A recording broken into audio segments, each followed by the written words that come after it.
Goeiedag broers en susters, baie welkom by vandag se erediens. Kom ons onthou die Here is hier vandag. Kom ons onthou die Here wil ons graag lei op ons reis en kom ons wy onsself opnuut toe aan die Here se wil. Kom ons bid saam. Ons Here, ons vra dat U ons harte sal voorberei om die boodskap te ontvang. En ons sê vir U dankie dat ons kan weet ons nooit met leë hande wegloop as U ons roep nie. Ons vra daarom nou dat U dit wat ons sal lees, sal seën en dat ons dit saam met ons sal neem. Amen. Ons lees vandag uit Johannes 3 en ons lees vers 1 tot 17 en dit begin hier op bladsy 110 in die Nuwe Testament. Johannes 3 vers 1 tot 17. Daar was 'n man uit die geleerdere van die Fariseërs met die naam Nikodemus, 'n leier van die Jode. Hy het in die nag na Jesus gekom en vir hom gesê: "Rabbi, ons weet dat U 'n leermeester is wat van God gekom het, want niemand kan hierdie tekens verrig wat U verrig as God nie met hom is nie." Jesus het hom geantwoord: "Amen, amen. Ek sê vir jou, as iemand nie van bo gebore word nie, kan hy die koninkryk van God nie sien nie." Nikodemus sê vir hom: "Hoe kan 'n mens weer gebore word as hy reeds oud is? Hy kan tog nie 'n tweede keer in die moederskoot ingaan en gebore word nie?" Jesus antwoord hom: "Amen, amen. Ek sê vir jou, as iemand nie uit water en gees gebore word nie, kan hy die koninkryk van God nie binnegaan nie. Wat uit die vlees gebore is vlees, en wat uit die gees gebore is gees. Moenie daaroor verbaas word dat ek vir jou gesê het, julle moet van bo gebore word nie.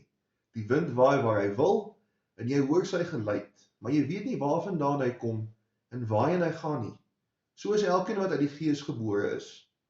Hierop vra Nikodemus hom: "Hoe kan hierdie dinge gebeur?" En Jesus het hom geantwoord: "Jy is die leermeester van Israel, en jy begryp hierdie dinge nie. Amen, amen, ek sê vir jou, ons praat oor wat ons weet en ons getuig oor wat ons gesien het, en tog aanvaar julle ons getuienis nie. As ek julle van die aardse dinge vertel en julle glo nie, hoe sal julle dan glo as ek julle van die hemelse vertel? En niemand het na die hemel opgevaar nie, behalwe hy wat uit die hemel neergedaal het. Dit is die Seun van die mens. En net soos Moses die slang in die woestyn verhoog het, so moet die Seun van die mens verhoog word, sodat elkeen wat in hom glo, die ewige lewe sal hê. Want so lief het God die wêreld gehad, dat hy sy unieke Seun gegee het, sodat elkeen wat in hom glo nie verlore sal gaan nie, maar die ewige lewe sal hê. God het immers nie sy Seun na die wêreld gestuur om die wêreld te veroordeel nie, maar sodat die wêreld deur hom verlos kan word." Ons lees net tot sover. Mag die Here elkeen seën wat die woord hoor en ook daaraan gehoor gee. Verbeel jou, jy is Nikodemus. Dit behoort maklik te wees vir 'n klomp soorte mense. Enige iemand wat al op 'n kerkraad, enige soort bestuur of op 'n komitee gedien het, enige iemand wat al kategese of skool gegee het, enige iemand met 'n neef of 'n niggie in die distrik, want dit is al 'n gevestigde familie.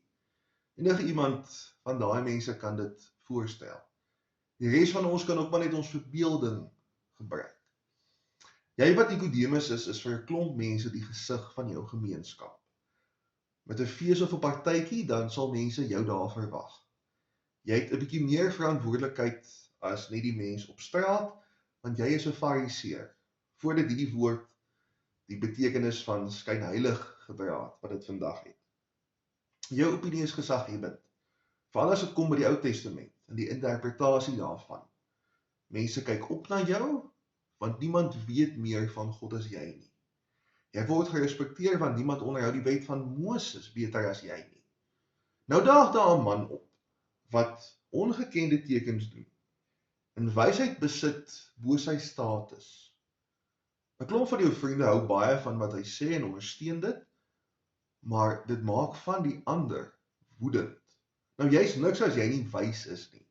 So jy moet hoor wat dit Jesus te sê.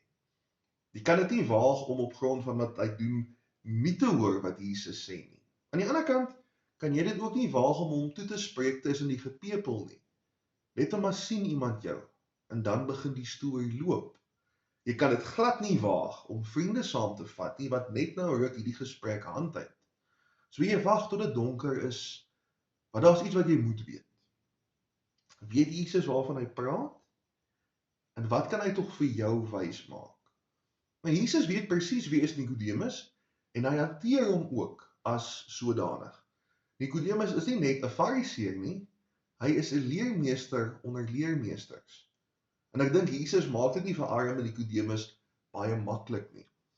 Die nuwe vertaling vertaal vers 3 met as iemand nie weer gebore word nie. Die 2020 vertaling gebruik as iemand nie van bo gebore word nie.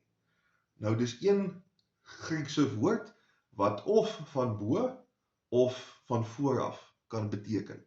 So dis waarskynlik 'n sinspeling. In vers 8 gebruik Jesus weer dubbelsinnige taal. Beide Grieks en Hebreëus het net een woord as dit kom by gees, asem en wind. Jesus hanteer ook vir Nikodemus nie as individu nie, maar as deel van 'n groep leiers. Nikodemus doen dit ook self. Hy besef hy verteenwoordig nou die Fariseërs as 'n groep. Dis hoekom hy sê aan die begin, maar ons weet dat u 'n leermeester van God is, en dis hoekom Jesus later sê, tog aanvaar julle nie ons getuienis nie. Nikodemus is man alleen, maar hy en Jesus praat elke keer oor hom in die meervoud. En Nikodemus raak die stem van almal wat op daai stadium nog versigtig is om in Jesus te glo. Dis nie noodwendig dat Nikodemus weerstandig is om Jesus te volg nie, dis net dat hy nie vir Jesus verstaan nie. Omdat hy hier nog deel is van die binnekring van sy geloof, word Nikodemus nou ontwrig. Want hy staan voor 'n keuse wat uiteindelik ook ons keuse is, en dit is hoe bereid is Nikodemus om nie te dink oor God, wie hy moontlik al vir jare en jare ken. Nou, ons het Johannes 3 vers 16 ook gelees, dis een van die bekendste verse in die Bybel. En Martin Luther het gesê, maar dit is eintlik die evangelie in 'n neutedop. Maar ek dink selfs Luther sal saamstem dat ons sê, dis beslis nie die hele evangelie nie. Hier is meer aan die gang as net dit. Nikodemus kom by Jesus aan, en hy het nie eers in die begin vir Jesus eers 'n vraag nie. In sy logika sê hy vir Jesus, die tekens wat u verrig kom van God, en daarom kom u van God. En Jesus antwoord, ja nee, as jy nie van bo gebore is nie, kan jy nie God se koninkryk sien nie. Met ander woorde, Nikodemus, hulle is op die regte pad. Hy en baie van die Fariseërs kan erken dat Jesus God se werk op aarde verrig. Maar as Jesus dan aan Nikodemus verduidelik wat burgerskap van die koninkryk behels, dan weet hy nie so lekker nie. En Jesus beskryf dan 'n prentjie wat die ordelike gesig van geestelike tradisie verder omkrap. Die wind waai waar hy wil, jy hoor sy geluid, maar jy weet nie waar vandaan nie. Nou onthou, in Grieks kan dit ook beteken, die gees waai waar hy wil. En dan sê Jesus iets wat nie net Nikodemus nie, maar meeste van ons behoort te verwar. Jesus sê, as ek julle van die aardse dinge vertel en julle glo nie, wat nog van die hemelse? As jy vir meeste Christene vra, veral in ons eie tradisie, waar is God se koninkryk? Wat sal hulle sê? Die meeste van hulle sal sê, in die hemel, iewers. Ek weet nie van julle nie, maar ek het groot geword met die idee dat die ewige lewe net eendag is. Jy lewe, jy glo in Jesus, jy gaan dood, en dan is dit die koninkryk van God. Jesus is jou kaartjie om op daai bus te klim, en dis hoe ek het verstaan het. Jesus se gesprek met Nikodemus wil voorstel dat die werklikheid iets anders is as dit. Hy praat oor God se koninkryk, geboorte van bo, en hy doen dit alles nog aardse dinge. So met ander woorde, God se koninkryk in Johannes is iets wat al op aarde gebeur. God se koninkryk is klaar hier, want Jesus is al klaar koning. Nou leef ons al heeltemal in die nuwe skepping? Nee, nie heeltemal nie. Maar ons is nuwe skepsels, en die fondasies van God se nuwe stad is al klaar gelê. Jesus verwys in die gesprek met Nikodemus ook na 'n storie uit Numeri. Israel was deur slange gepik, en toe beveel God vir Moses om 'n beeld van 'n slang te maak. Moses vat 'n koper en maak 'n koperslang, en hy plaas dit op 'n paal. Dan as die slang jou gebyt het, en jy kyk na die slang se beeld, dan word jy gesond. Hulle het nie die slang aanbid nie, dit was maar net die beeld van die dier wat jou gepik het. Jesus impliseer dat hy soos die slang is, maar beter. Want hy genees nie net giftige bytplekke nie, hy maak mense nuut. En soos die slang 1 keer opgelig is hy 3 keer opgelig. Hy is opgelig toe hy gekruisig is, dan uit die graf uit en dan in die wolke in. Daar is mense wat die duisternis verkies, vers 18, maar Jesus kom nie om te oordeel nie, hy kom om te genees en om te red. Nou, ek wil graag terugkom na Jesus se stelling oor God se koninkryk en om dit te kan sien. Ons het mos nou die versekering dat Jesus ons verlos. Ons aanvaar dit, so dit beteken ons ontvang ook die ewige lewe.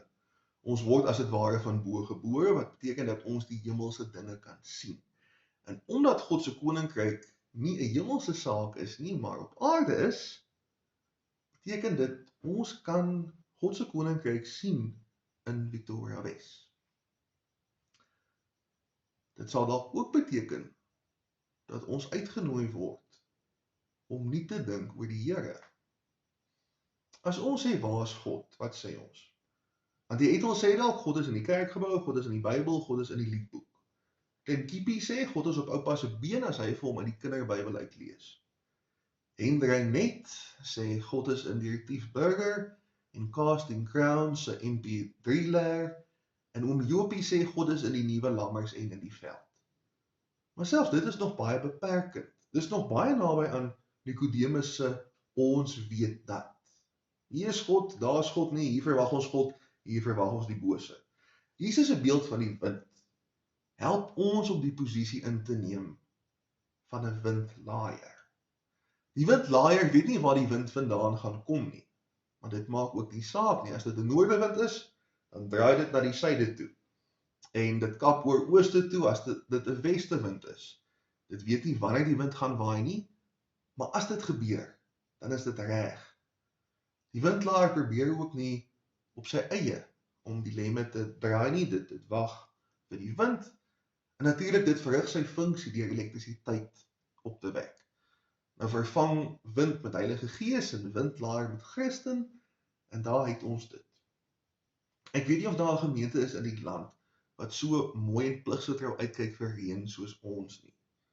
Miskien Holliston en Brandvlei. Maar om uit te kyk vir die Here is ook 'n gewoonte en 'n kultuur. So, ons het hom lekker gebraai vandag. Ja nee, die Here het vir ons goeie vriende gegee. Hier is vir jou 'n snytjie souterd wat ek gebak het. Dankie, ek sien deur jou hoe die Here vir my sorg. Ek voel so goeie vandag. Laat ek na werk by jou 'n draai maak, miskien het die Here jou oor my pad gestuur. Hoe meer ons gedagtes laat gaan oor waar ons vir God oral kan sien, hoe makliker word dit ook. 'n Windlaaier wat net in een rigting kyk, gaan verseker elke nou en dan werk. Maar dink net hoeveel beter gaan dit wees as dit kan draai.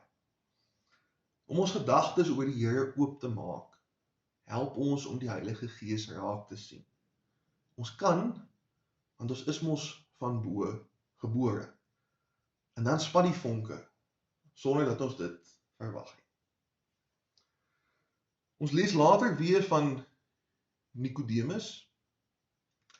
Hy is een van die mense wat Jesus se liggaam versorg, nadat hy tot sterwe kom. En dan is dit die enigste ander keer wat ons van hom lees. En is interessant, daar was geen padkaart gewees nie, daar was geen ordelike patroon gewees nie. Maar iets het met hom gebeur, in die gesprek met Jesus, om hom te wys dat selfs al verstaan hy dit nie, word hy verander deur die persoon van Jesus. Mag die Here deur ons waai, en mag ons gereed wees, en bly daaroor. Amen. Ons Here, ons is vandag in U teenwoordigheid, en ons besef dat daar soveel beperkings is op ons verstaan van U. Here, daar is soveel modelle soveel eienskapteorieë oor wie U is. Ons vra vandag dat U ons sal help om maar net weer in verwondering te wees oor wie U is en oor hoe U in ons lewens optree. Ons bid vir gereedheid en vir paraatheid dat ons sal sien waar U aan die werk is. En ons bid vir diensbaarheid, dat ons sal luister as U ons roep. Ons bid dit in die naam van Jesus, ons Verlosser. Amen.